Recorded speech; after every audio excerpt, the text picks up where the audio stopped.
Stock risky है या नहीं कैसे पता चले? So we can look at something called beta. Beta का मतलब कि स्टॉक मार्केट के कंपैरिजन में कितना रिस्की है।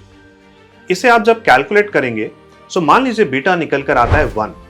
इसका मतलब है कि स्टॉक मार्केट के साथ साथ चलेगा। अगर बीटा 1 से ज्यादा है इसका मतलब ये स्टॉक ज्यादा रिस्की है, इसमें ज्यादा मूवमेंट है, ज्यादा वोलेटिलिटी है।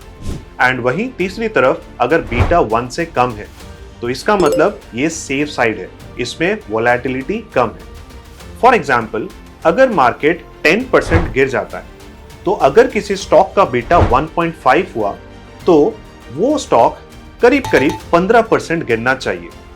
तो बीटा एक तरह से थर्मोमीटर की तरह काम करता है कि स्टॉक कितना ज्यादा गिर सकता है। पर एक इंटरेस्टिंग सिचुएशन भी बताता हूं।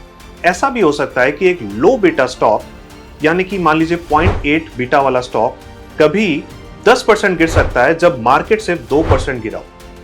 ऐसे केस में क्या लॉजिक होगा? लॉजिक ये है कि बीटा सिर्फ मार्केट के रिस्क को कैप्चर करता है।